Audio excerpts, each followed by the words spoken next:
ఇంకా మా కూకుట్పల్లి నియోజకవర్గం గురించి మాట్లాడదాం ఒక్క నిమిషం.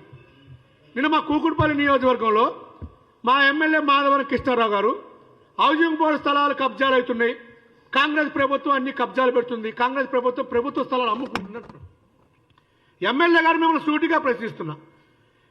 ఇప్పుడే మీ కేసీఆర్ గారు, కేటీఆర్ గారు, హరీష్ రావు గారు మాట్లాడిందని చెప్పాం. మీకు సమాధానం చెప్తున్నాం. 2014లో 2018లో మీరు నియోజకవర్గాలకు 5,000 ఇల్లు ఇస్తారా? డబుల్ బెడ్రూమ్ ఇల్లు ఇచ్చారా? ఒక చిత్తారాం బస్సులో 70 ఇల్లు కట్టారు, కైతలాపూర్లో 140 ఇల్లు కట్టారు, 200 ఇల్లు కట్టారు. 170 ఇల్లు మాత్రమే ప్రజలకు ఇచ్చారు, 140 ఇల్లు అక్కడే ఉన్నాయి.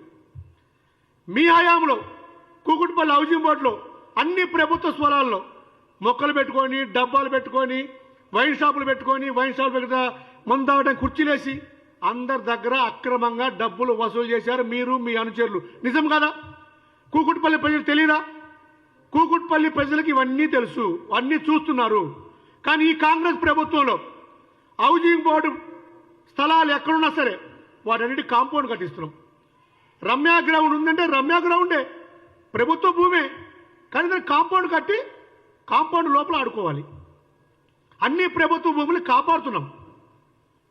ఈ రేవంత్ రెడ్డి గారి ప్రభుత్వం, ఈ కాంగ్రెస్ ప్రభుత్వం అధికారంలోకి వచ్చినాక భూమిని అమ్మలేదు.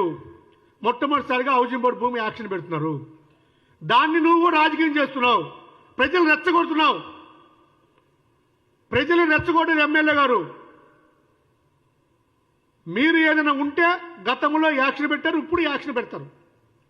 కమర్షియల్ భూములు యాక్షన్ పెడతారు. అది ప్రభుత్వం ఉపయోగం లేని భూమి ప్రజలకు ఉపయోగపడే విధంగా ఉంటే యాక్షన్ పెడతారు. 100కు 100% ప్రజలు గమనిస్తున్నారు.